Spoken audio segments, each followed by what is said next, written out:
My first guest is someone who was an IITian one time, then went and became a celebrated author.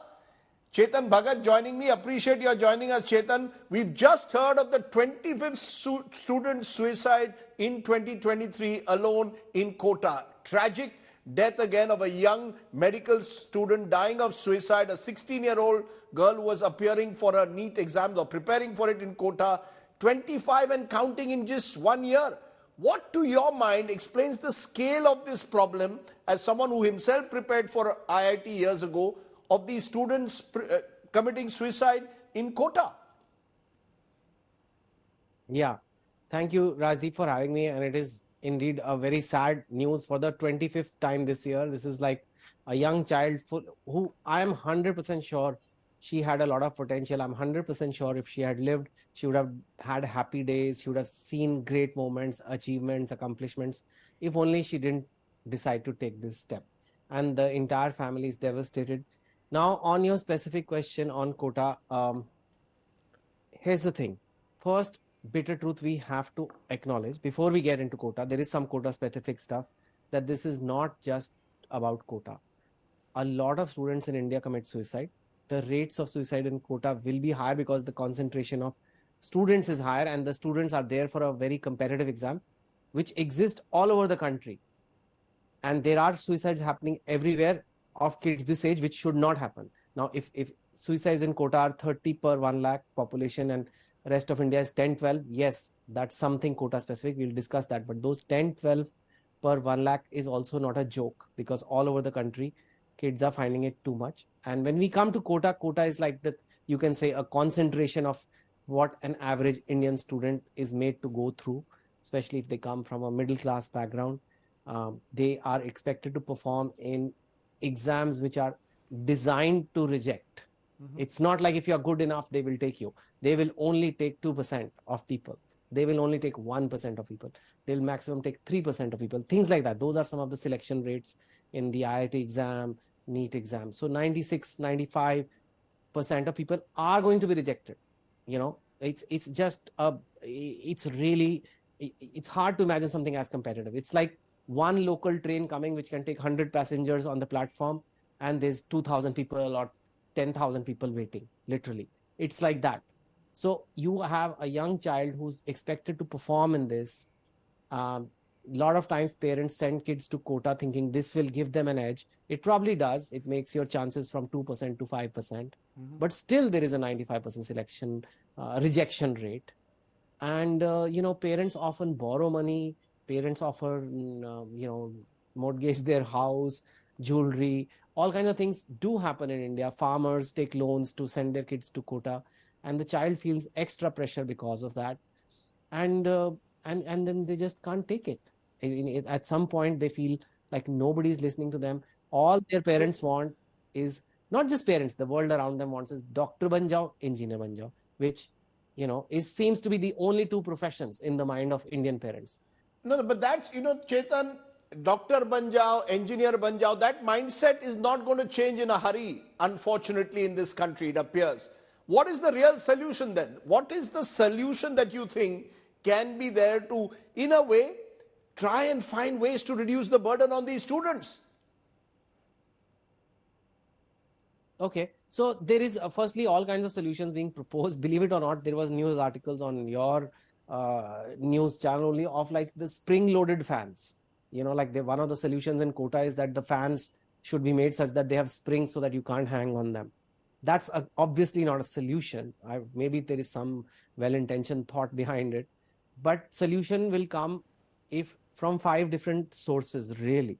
One is, of course, the parents. I wouldn't just put all the blame on them, but they have a big part to blame, because a lot of Indian parents believe that if the child is not a doctor or engineer, their future is in jeopardy. And if you're a doctor or engineer, your future is set. And I think it's parents in India cannot take uncertainty. Tabhi sarkari naukri chahiye. The more stable you are, the more boring and predictable your career path can be, the better it is. And I think they feel if they are a doctor or an engineer, you will get some employment somewhere.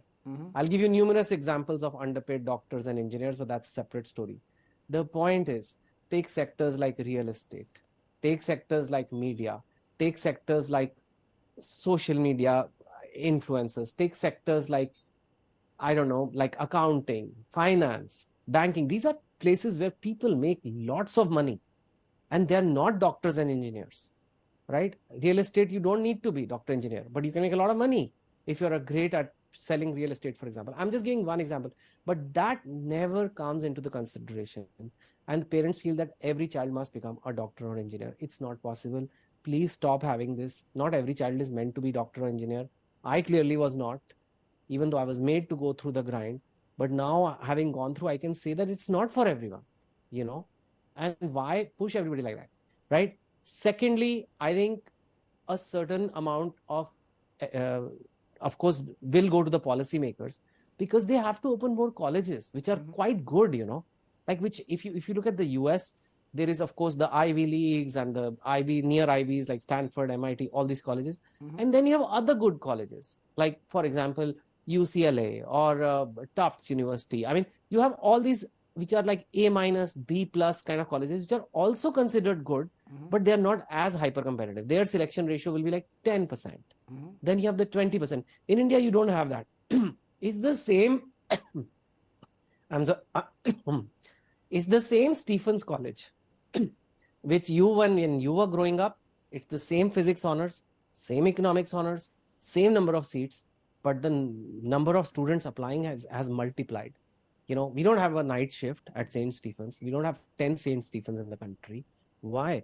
And so, you know, there has to be increase in supply of quality colleges, and that requires a certain set of people who are opening a college like an ISB. I'm not trying to promote any college, but for example, colleges like ISB, like Ashoka University, like Plaksha, there's a couple of people with very good people behind, and those colleges do manage to have a good brand name very fast.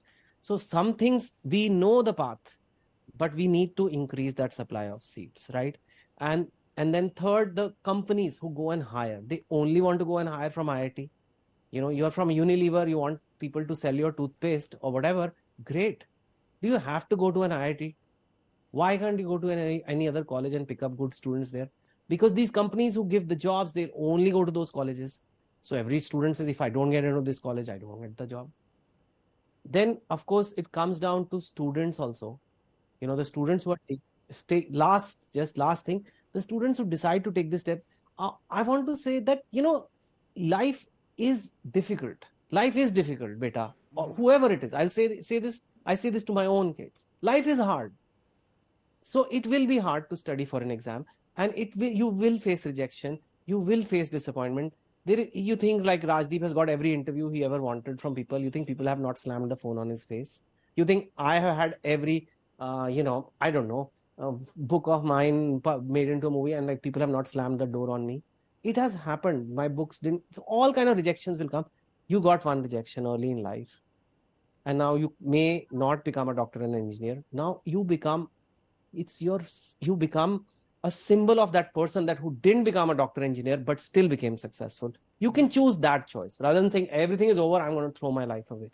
That is stupid.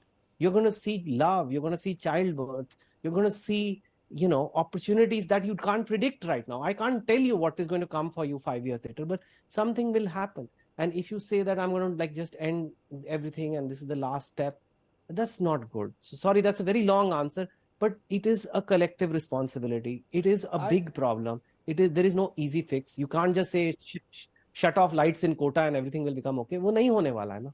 No, I allowed you that long answer because I think it is a complex issue. The truth of the matter is there are no easy fixes.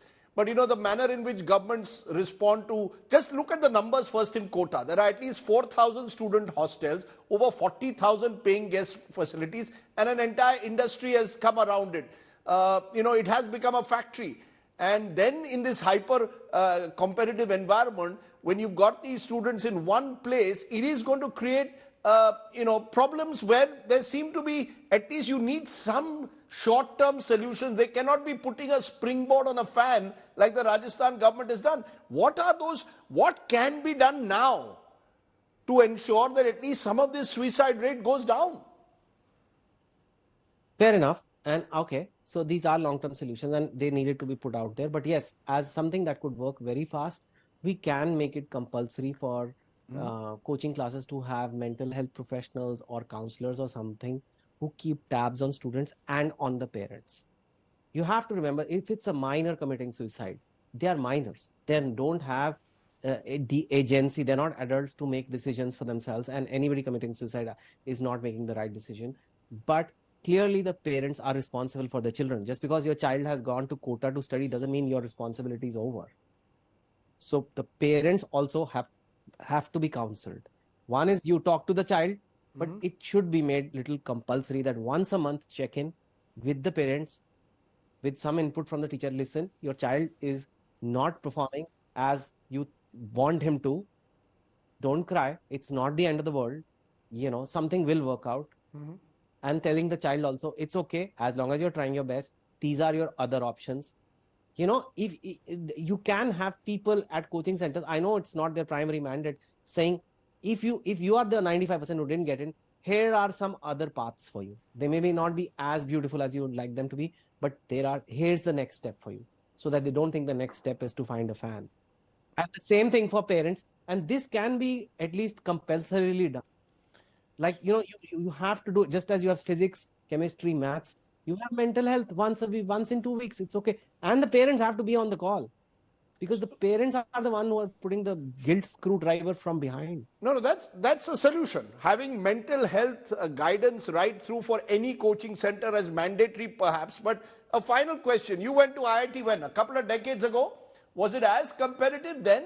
Or do you believe that with technology, with more and more people appearing for NEET or the JEE, it's become more information, many more coaching centers, tutorials? Is it much more competitive than it was in your generation? It was pretty mad, Rajdeep. It was pretty mad to get in. Only thing is, we didn't have the awareness. We didn't have the news coming. We didn't have like social media to share that, oh, today one more suicide happened. We didn't have that.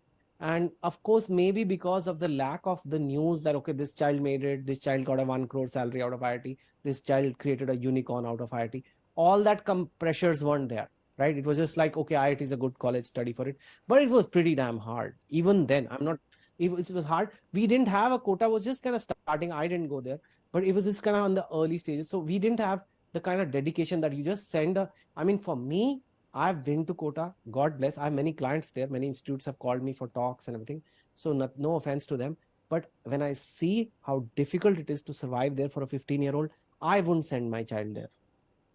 No offense. I think people there are well-meaning. But a 14, 15-year-old child is not, if you can, because they can study at home. What is stopping now? From online teaching, from all kinds of resources available. You don't have to go there. There's nothing extra in Kota water that is giving you an edge on IIT. You can do it a lot from anywhere. Chetan, Bhagat, thank you very much for joining me. You've offered some very candid thoughts there. I appreciate you joining us.